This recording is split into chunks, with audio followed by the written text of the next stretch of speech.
Oh, this what they've been waiting on? Ha ha ha! It's the Gringo and Tom Show! Let's go! It's the Gringo and Tom Show, y'all ready to go? Late night sports talk, y'all ready to go? Gringo be hitting his points. Tom coming in and he won't disappoint. I'll be swinging for the fences and striking you out. Now let's see what this is all about. It's the Gringo and Tom Show, y'all ready to go? It's the Gringo and Tom Show, y'all ready to go? Ready to go, river ready to go. It's the Gringo and Tom Show, y'all ready to go? Hey, it's starting right about now.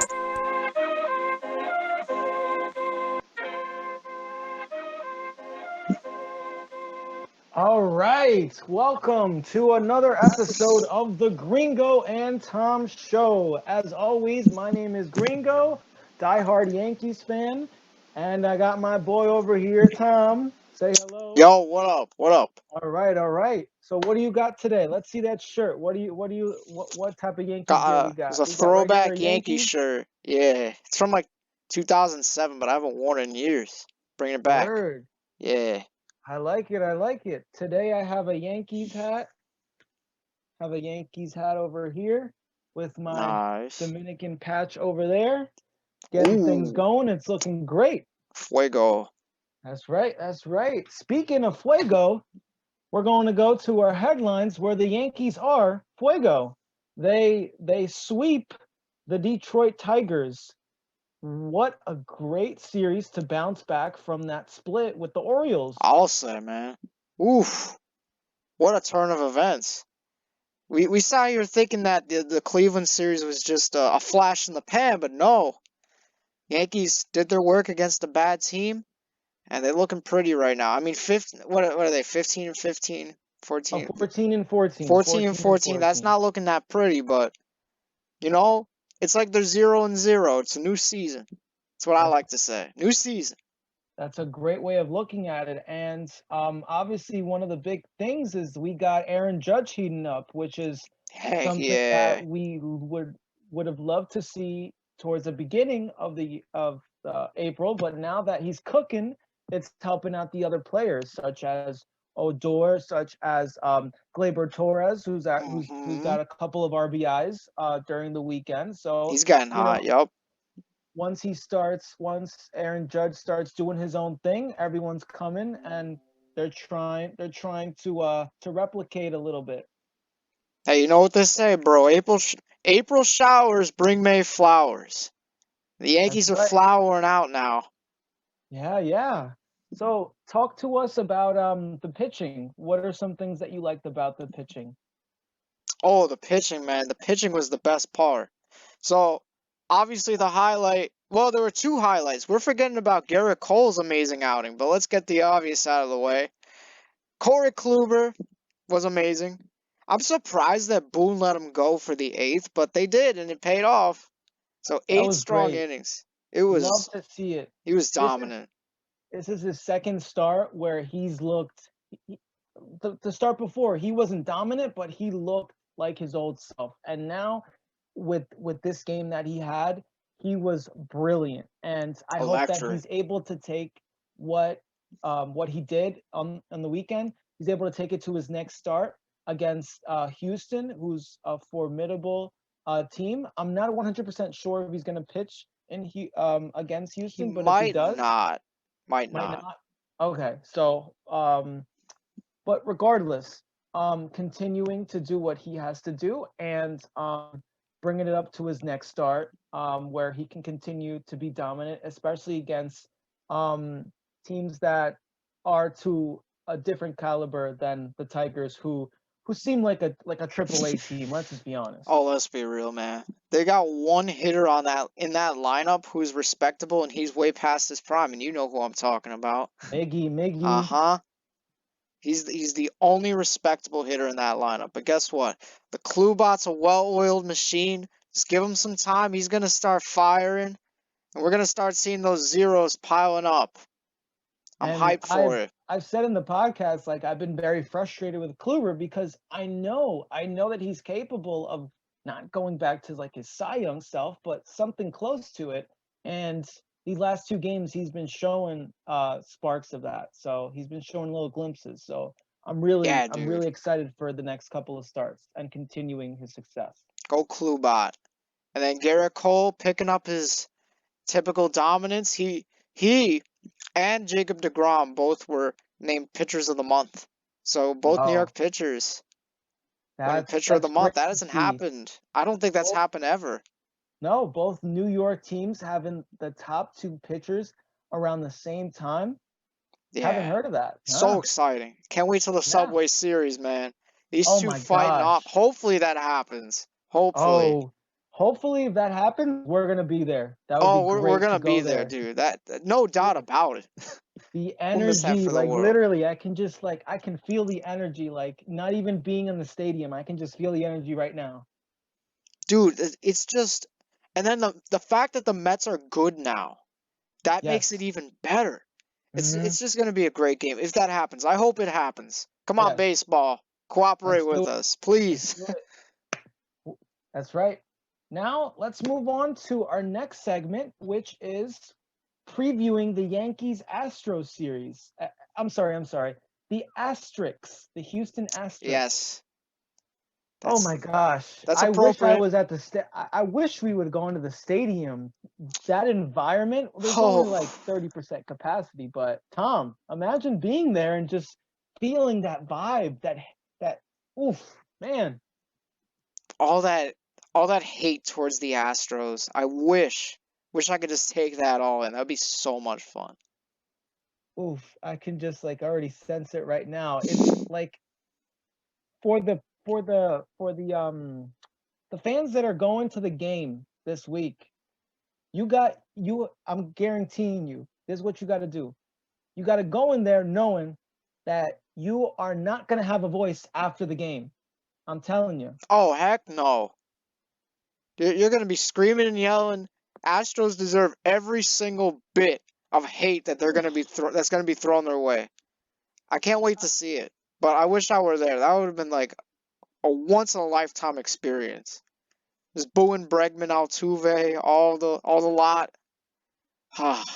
They'll have an opportunity though, because although they don't meet at Yankee Stadium again this year, obviously next year most of their core players are still going to be in in the organization. So we could True, still have true. that chance to boo them, but hopefully our Bronx Bombers fans over there are able to do the job. So Got those bleacher creatures. They're the best fans I've seen. I always go to the bleachers. They're gonna give a good holler out to all those players. I can't wait to ooh, hear it. super exciting to see that. That's going to be great. So hopefully the Yankees do what they have to do and hopefully take the series and just rub it in them. You hope, you hope. I Yes, think that yes. Thursday game's gonna be special. Cole against McCullers. It's a good matchup. Ooh, I know McCullers isn't as good as he was in the past, but 2 former teammates. heck yeah. Wow. Two very talented pitchers. Yes, yes. Speaking of Cannot a wait. talented pitcher, um, let's move on and talk about Dustin May, the Dustin May news for the Los Ah. Angeles Dodgers. Tom, could you give us a little story about that and your opinion of the sad news that we heard? Yeah, Dustin May is gonna go under the knife. Tommy John surgery. I kind of knew it was gonna be bad as soon as it happened because I was watching the game. All of a sudden, you see 94 miles an hour on the radar gun, and also his location was all over the place after dominating the beginning of the game. I'm like, he's seriously hurt, bro. And he didn't Yeah, even finish off the batter. I'm like, he's done. But I man, was hoping it wasn't this, and we got the bad news. Tommy John, not you the one hate bites to the see it. dust.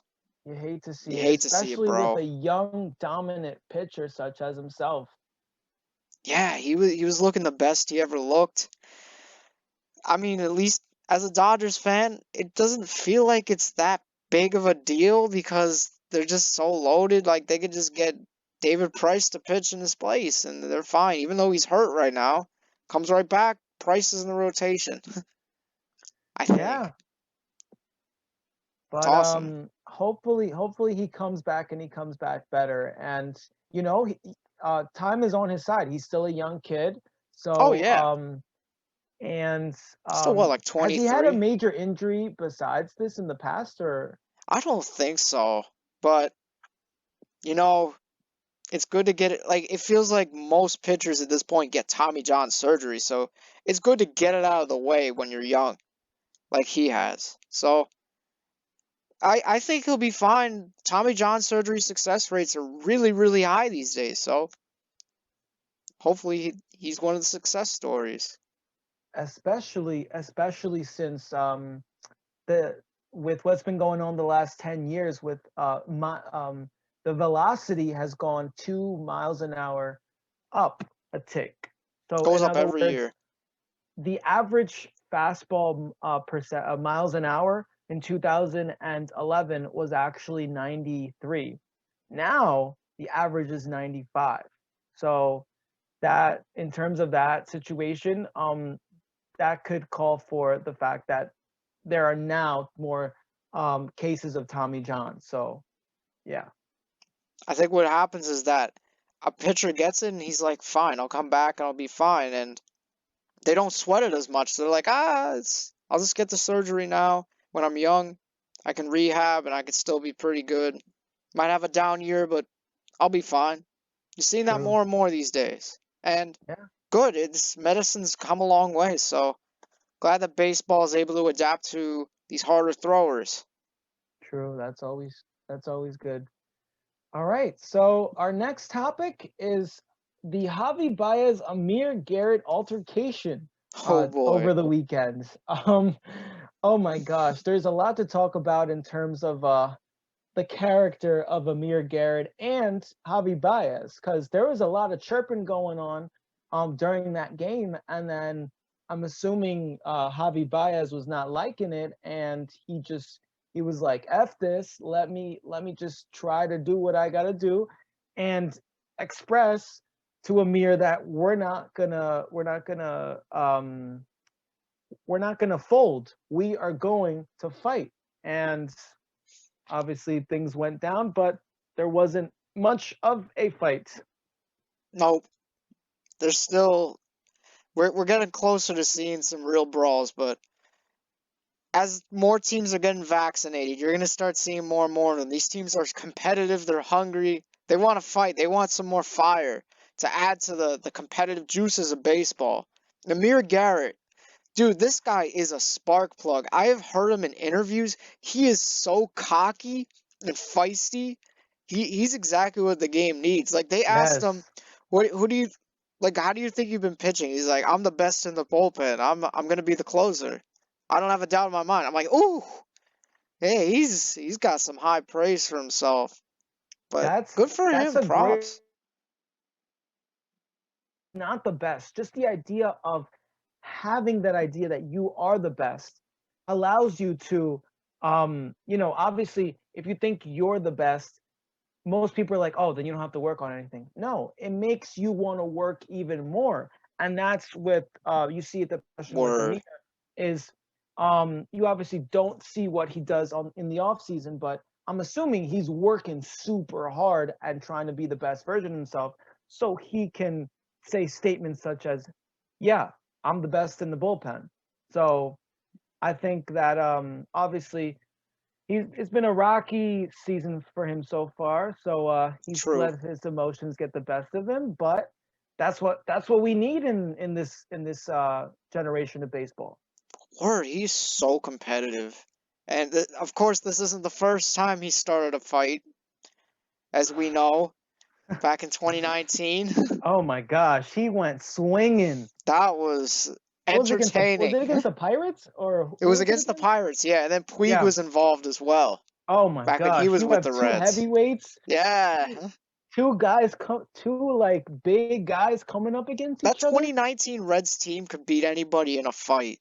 Because they also Oh, had Mike Moustakas. He's another pretty big dude. oh yeah, those Fun guys times. were coming and they had no remorse, no remorse. No remorse at all. But it was a Fun thing to watch. We haven't seen enough of that stuff since obviously the pandemic's begun. So keep it up. Keep it up, Yes. Amir Garrett. Keep the juices flowing. Keep the punches flying. Speaking of juices flowing, let's get to the Mets, Phillies, and Alvarado and Dom Smith. Yeah, some more juice. Oof. I'm all for it. All for it. Yes. So just so the viewers can get a little bit of a catch of speed on what happened, Alvarado struck out Dom Smith, and he showed some emotion. He showed some emotion during that. He was looking at Dom Smith and like, yeah, like I got you, man. Dom Smith, he was like, okay, you got me there. But the situation, what made it worse was like, I'm assuming Alvarado was chirping it up there, and He was antagonizing. Yep. Dom was not taking it. He was like, okay, word, then this is what's going to happen. If you think that you can do what you're saying, what you're telling me, then let's go. And then that's when things started to arise. And I've heard in the past that Alvarado is the type to speak, chirp a little bit. So that really, that was interesting to watch. Yeah, dude. He's Dominican. He's loud. He's rowdy. He's gonna fight for himself, and he's gonna be really passionate about the way he plays baseball. And Dom Smith, I know he's an emotional guy. He'll always take it to heart. He'll fight. Competitive dude, just like Amir Garrett.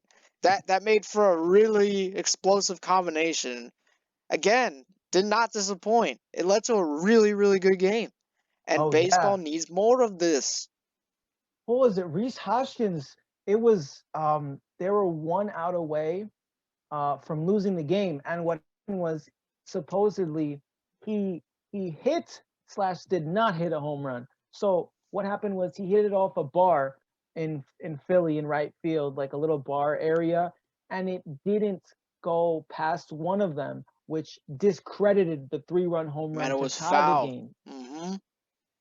So that's crazy. Just a bar of a difference. And that game would have been kept on going because that game was nuts. It was nuts. I didn't see all of it, but I saw Jonathan VR's crazy play to tie it up. That was gutsy. That just goes to show base running's not dead in MLB. Gotta keep speed in the game. But other than that, man, that's all you want from a Sunday night baseball game. Yeah. Everything that was in that game. Great stuff. Great stuff.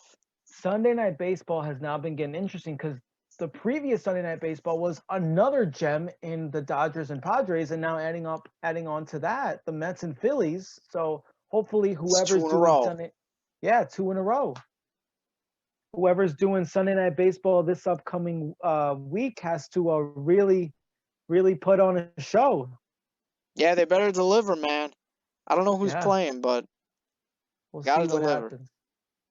Yeah. Which brings us to this day in MLB history. So in 2011, Francisco Liriano throwback had a no-hitter for the Minnesota Twins. So a 27-year-old Liriano had a no-hitter. And before that, so like his record was 2-4 with a 9.13. So he was terrible. He was more than due. That's crazy. That's a crazy stat right there. It's funny because any other team probably would have put him to the bullpen, but the Twins were so bad that year that they had no other choice but to just keep running him out there because he was so good the year before that. So they're like, we're not winning anything this year. Let's just let him find it. And he found it that day. Yeah. For sure. Wow. And it's sad that his career just didn't go the way it should have. Well, with any player in and of itself. But he did have a resurgence with the Pirates during the mid-2010s, which was great to see. Those good Buccos teams, they won they won 90 games a couple times. Yeah, they had AJ Burnett also in that. Our next Yankee as well. Those are some good teams. Andrew McCutchen led the way. And Russell Martin, another ex-Yankee. Remember that. Yeah. They had Cervelli too. They just had a Wow. thing for the ex-Yankees. Yeah. Now the Yeah. tables have turned. Garrett Cole, Jameson Taillon on the Yankees doing great things. So it balances We out. have a nice little exchange right there. So that adds on to just how baseball is in terms of like switching players and getting success from players that we might have thought that were washed, and that's the beauty of baseball. Absolutely, man. Yeah. Yeah, I think that it's awesome that Garrett Cole, remember the Yankees initially drafted him way back in the Yes. day, and then he went to college. And I remember thinking about that. I'm like, oh, if only the Yankees actually went and signed Garrett Cole, but then they did. And here we are. Yeah. One thing to note about is everything happens for a reason. Everything happens for I a believe reason. in that. I believe in that. I don't know, like maybe if Garrett Cole would have accepted it, he wouldn't have been the pitcher that he is now. Because There's truth to that. with a lot of the mechanical issues that he probably learned along the way has led him up to getting the big contract that he did with the Yankees. So yeah. One good thing the Astros did made Garrett Cole who he is now. Yeah, so we can take him away and Reaping the help him rewards. out. Yeah. Heck Well, yeah, man. with that is the Gringo and Tom show for today, and we'll see you guys next time. Next time. Oh, this what they've been waiting on? Ha ha ha. It's the Gringo and Tom Show. Let's go. It's the Gringo and Tom Show. Y'all ready to go? Late night sports talk. Y'all ready to go? Gringo be hitting his points. Tom coming in and he won't disappoint. Nah. They be swinging for the fences and striking you out. Yeah. Now let's see what this is all about. Go. It's the Gringo and Tom Show. Y'all ready to go? It's the Gringo and Tom Show. Y'all ready to go? Ready to go. River ready to go. It's the Gringo and Tom Show. Y'all ready to go? Hey, it's done right about now.